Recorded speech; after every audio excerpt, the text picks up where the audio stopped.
حاضرین، آج میں آپ کے سامنے چند احادیث نبوی صلی اللہ علیہ وسلم پیش کروں گا جن کا تعلق سماجی اور قومی زندگی سے بھی ہے اور آپ کی انفرادی زندگی سے بھی۔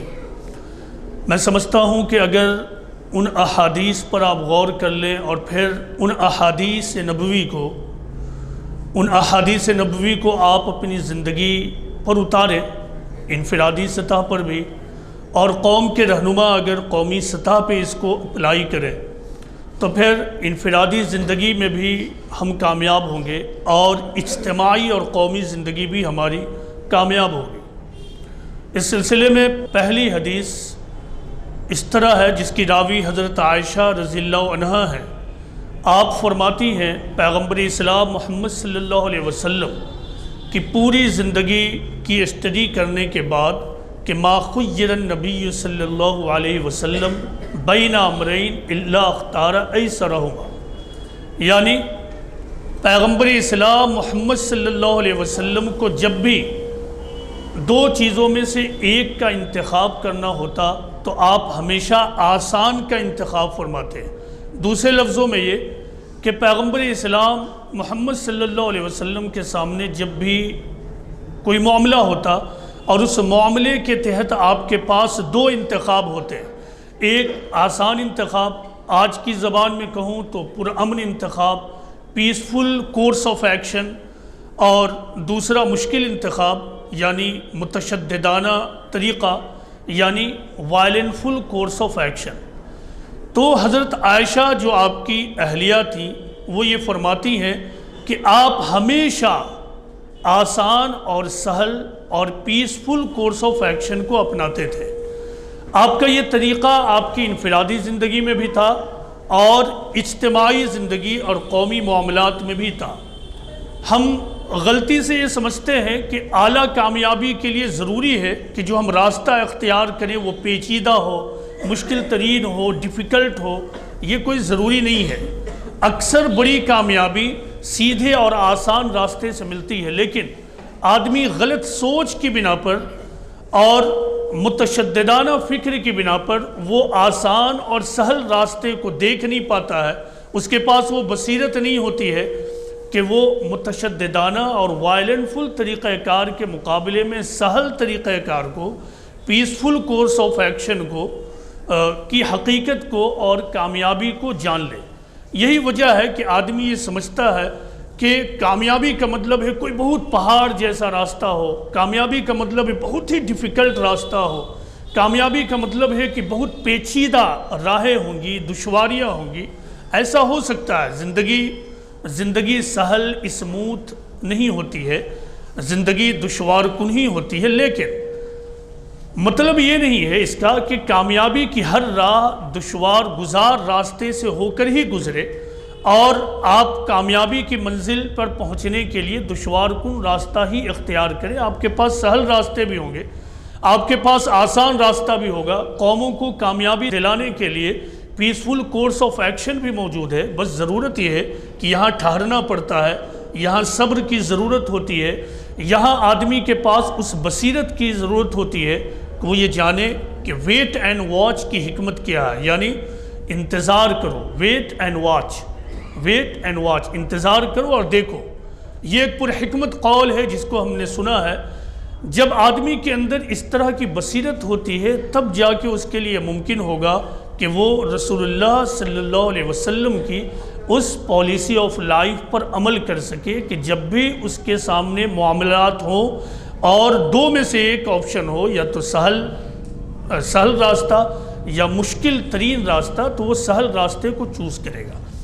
دوسری حدیث رسول پر غور کیجئے۔ پیغمبر اسلام محمد صلی اللہ علیہ وسلم نے فرمایا کہ المسلم من سلم الناس من لسانہ و یدہ، یعنی the Muslim is one from whose tongue and hand the people are safe، یعنی مسلمان وہ شخص ہے جس کی زبان اور جس کے ہاتھ سے دوسرے لوگ محفوظ رہیں۔ یہ حدیث رسول حکمت سے بھری ہوئی ہے۔ یہ حدیث رسول بتاتی ہے کہ مسلمان کسے کہتے ہیں۔ ہم نے یہ سمجھ رکھا کہ مسلمان ایک خاص قسم کے حلیے والے آدمی کو کہتے ہیں۔ مسلمان اسے کہیں گے جس کا ایک خاص قسم کا لباس ہوگا، اس کا چہرہ ایک خاص قسم کا ہوگا، اسے مسلمان کہتے ہیں۔ لیکن جب آپ قرآن و حدیث کو دیکھیں گے، اس کا مطالعہ کریں گے، تو آپ یہ پائیں گے کہ قرآن و حدیث میں مسلمانوں کی تصویر ہی کچھ اور ہے۔ اس میں سے ایک تصویر یہ ہے کہ مسلمان ایک ایسا شخص ہے جس کا کیریکٹر ایسا ہو کہ اس کا پڑوسی، اس کا محلے والا، اس کے سماج کے لوگ، اس کے ملک کے لوگ اس کے بارے میں اس معاملے میں اطمینان رہیں کہ اس سے ہم ہر حال میں سیف ہیں۔ حدیث رسول یہ ہے کہ مسلمان وہ ہے جس کی زبان، جس کے ہاتھ سے دوسرے لوگ محفوظ ہوں۔ مومن وہ ہے جس سے دوسرے کی دولت اور دوسرے کی عزت محفوظ رہے، دوسرے کی جان محفوظ رہے۔ ایسے ہی شخص کو قرآن و حدیث میں مسلمان کہا گیا۔ اس پر غور کیجئے کہ صرف اس حدیث سے ہمیں یہی معلوم نہیں ہوتا ہے کہ مسلمان کسے کہتے ہیں، مسلمان کا کیریکٹر کیا ہے، بلکہ مسلمان ہونے کے لیے یہ شرط ہے کہ اس کے اندر یہ صفات ہونے چاہیے۔ سچے مسلمان کا مطلب یہ ہے کہ اس کا پڑوسی اس کے بارے میں مطمئن ہوگا کہ اس سے مجھے ہارمفل ایکشن کو فیس نہیں کرنا ہوگا۔ سچے مسلمان کا مطلب یہ ہے کہ وہ جس ملک میں بھی ہو، اس ملک میں وہ پیسفل شہری بن کر رہے گا۔ سچے مسلمان کا مطلب یہ ہے کہ وہ جس ملک میں اور جس سماج میں رہے گا، اس سے دوسروں کو ہمیشہ امن اور محبت ہی کے سوغات ملیں گے۔ اس کے علاوہ دوسری چیز کسی سچے مسلمان سے کسی کو نہیں ملے گی۔ اس حدیث رسول کا تعلق انفرادی زندگی سے بھی ہے۔ ایک مسلمان کہیں بھی ہو، خواہ وہ مسلم سوسائٹی میں ہو یا نان مسلم سوسائٹی میں، اسے اس طرح رہنا چاہیے کہ اس کے نیبرز، اس کے کالونی والے، اس کے سٹی والے، اس کے نیشن کے لوگ اس کے بارے میں یہ تصور رکھیں اور دوسرے لوگوں کو ایسے فرد سے کامل طور پر اس معاملے میں یقین ہو۔ اور یہ معاملہ ایک قوم کے طور پر بھی ہے کہ مسلمان بطور قوم جس ملک میں بھی ہوں، وہ ایک پیسفل نیشن، پیسفل قوم کے طور پر رہیں۔ اب دوسری حدیث رسول دیکھیں، سماج میں جو بگاڑ پیدا ہوتا ہے، اس بگاڑ میں ایک بڑی وجہ یہ ہے کہ ہر آدمی دوسرے کے پیچھے پڑا ہوا ہے۔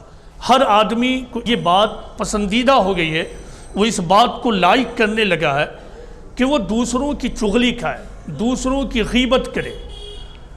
پچھلے زمانوں میں یہ سمجھا جاتا تھا اور کہا جاتا تھا کہ عورتوں کا یہ مزاج ہے کہ جب بھی وہ بیٹھیں گی آپس میں تو پھر وہ دوسروں کے بارے میں نگیٹو چرچا کریں گے۔ لیکن اب مسلمان عورت اور مسلمان مرد یا عورت اور مرد میں بہت زیادہ فرق نہیں رہا ہے۔ جس کو دیکھیے وہ دوسروں کے بارے میں سب کچھ جانتا ہے، وہ دوسروں کے بارے میں پوری نگیٹیوٹی کی لسٹ آپ کے سامنے رکھ دے گا۔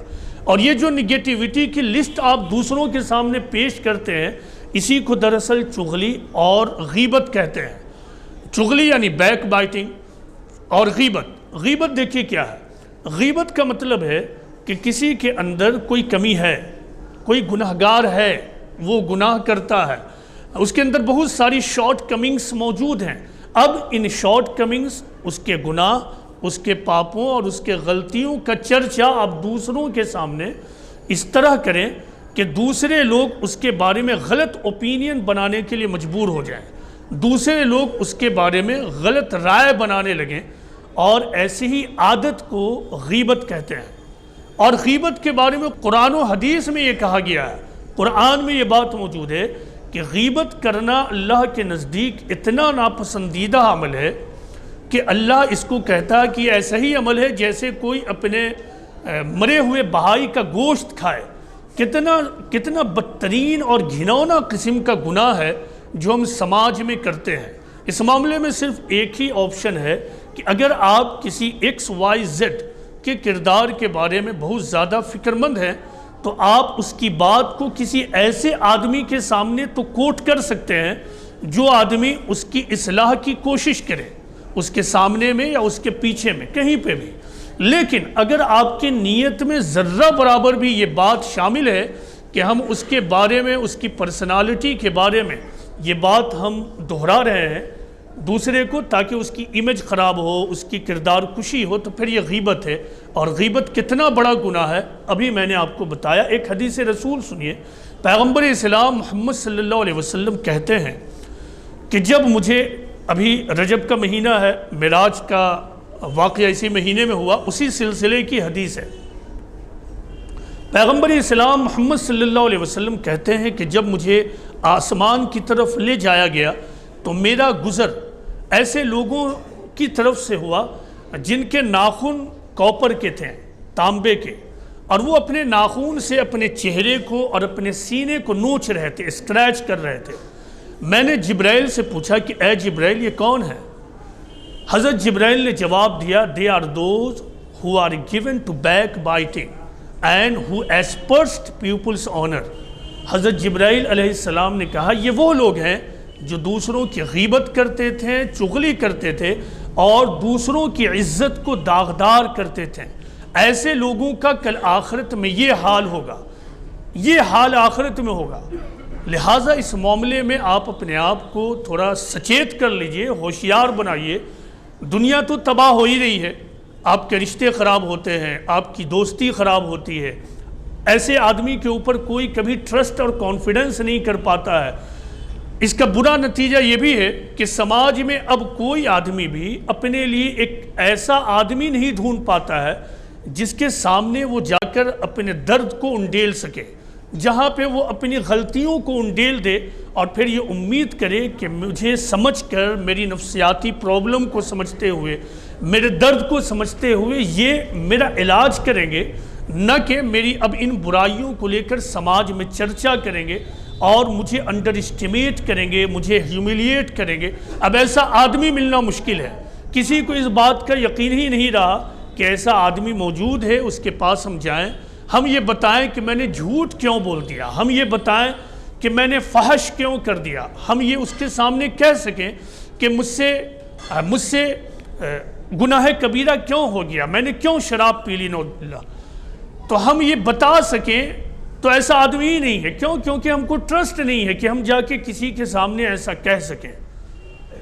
تو اپنے آپ کو بچائیے، آخرت بھی برباد، دنیا میں آپ کے رشتے خراب، اور پھر سماج میں ایک بہت بڑا پرابلم کہ کسی فرد کو کوئی ایسا فرد نہ مل رہا ہو کہ وہ اس کے سامنے جائے اور اپنی نفسیاتی کمزوریوں کو کہہ سکے۔ دیکھیے کوئی آدمی بھی، یہاں پہ کوئی آدمی بھی ایسا نہیں ہوگا جس سے گناہ سرزد نہیں ہوتے ہوں گے۔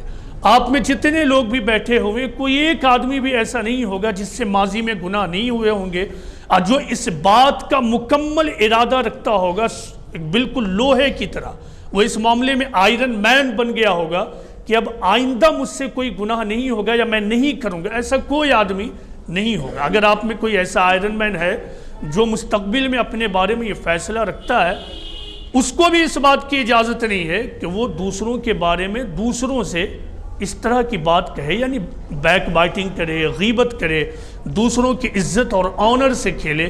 یہ خدا کے دین میں، اسلامی شریعت میں بدترین قسم کا گناہ ہے، انتہائی گھنونا گناہ ہے۔ اپنے آپ کو اس گناہ عظیم سے بچائیے۔ اب چوتھے حدیث رسول پر غور کیجئے۔ پیغمبر اسلام محمد صلی اللہ علیہ وسلم نے کہا مثل المؤمن کمثل الخامہ۔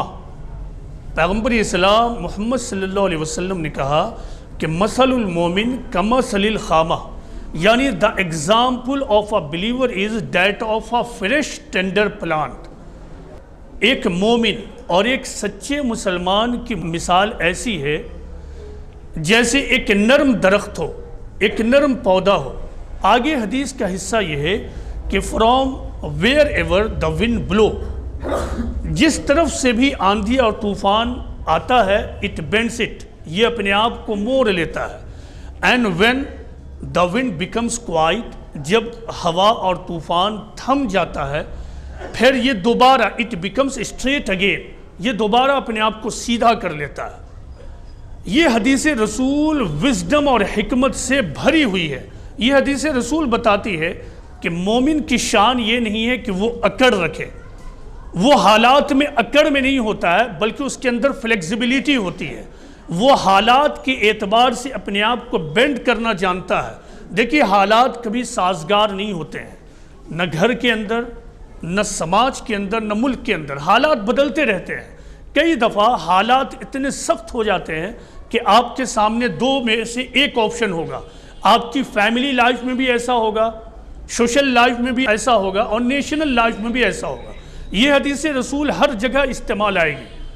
اب آپ کے سامنے دو میں سے ایک راستہ ہوگا کہ ان حالات سے آپ ٹکرا جائیں، اس سے ٹکرائیں، یا پھر آپ کوئی دوسرا کورس آف ایکشن ڈھونڈیں۔ آپ اپنے اندر تھوڑی نرمی لے آئیں، فلیکسیبلٹی لے آئیں، تاکہ آپ اپنی انرجی کو، قوت کو بچا سکیں۔ دیکھیے اس دنیا میں سب سے امپورٹنٹ چیز یہ ہے کہ آپ اپنی قوت کو اور انرجی کو سیو کر لیں، تاکہ آپ اس قوت اور انرجی کو دوسرے بڑے کاموں میں لگا سکیں۔ اکثر تباہی اس لیے آتی ہے، اکثر ناکامی اور فیلئر ایک فرد کی زندگی میں اور ایک قوم کی زندگی میں اس لیے آتی ہے کہ وہ اپنی طاقت اور قوت کو غیر ضروری جگہوں پر خرچ کرتا رہتا ہے۔ وہ اپنی طاقت اور انرجی اور ٹائم کو ان جگہوں پر لگاتا ہے جہاں لگانے کی سرے سے ضرورت ہی نہیں ہے۔ لہٰذا بہت سارے حالات ایسے ہوتے ہیں جن سے ہمیں ٹکرانے کی ضرورت نہیں ہے، بلکہ ہمیں ویٹ اینڈ واچ کرنے کی ضرورت ہے۔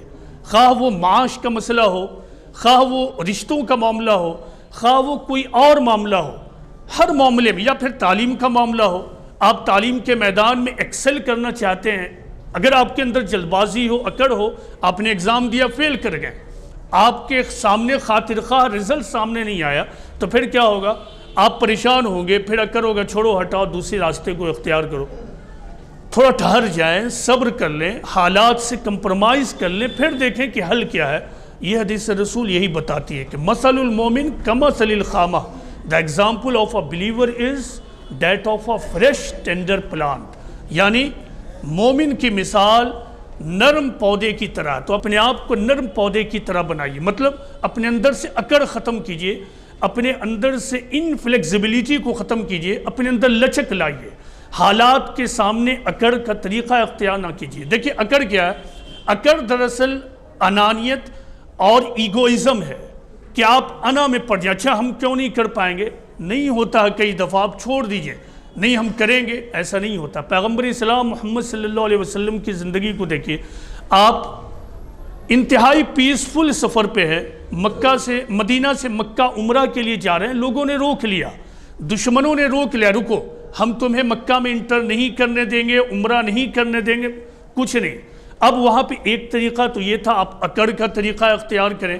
آپ کے سامنے 1400 اصحاب موجود تھے، کمپینینز، جو آپ کے ایک اشارے پر لڑنے، مرنے اور مارنے کو تیار تھے۔ 1400 لوگ موجود تھے، جانثار لوگ، بس ایک اشارہ دینا کافی تھا کہ وہ لوگ اپنی جان نچھاور کر دیتے ہیں، واٹ ایور میں ہیپن۔ لیکن پیغمبر اسلام محمد صلی اللہ علیہ وسلم نے لچک دکھائی اور دشمنوں سے یک طرفہ، ان کی یک طرفہ شرائط، یونیلیٹرل کنڈیشنز پر کمپرمائز کر کے اپنے راستے کو بدل لیا۔ انہوں نے روکا، آپ رک گئے، اور 10 سال کا پرامن معاہدہ کر لیا۔ یہی ہے لچک، یہی ہے لچک۔ مومن وہ ہے جو اپنی ذات کی سطح پر انتہائی آئیڈیل ہوتا ہے، جو حق ہوتا ہے وہ حق کو فالو کرتا ہے، وہ ہمیشہ سچ بولے گا، انصاف کا طریقہ اختیار کرے گا، ظلم نہیں کرے گا، دوسروں کو ستائے گا نہیں، دوسروں کے حقوق کی پامالی نہیں کرے گا، امانت میں خیانت نہیں کرے گا۔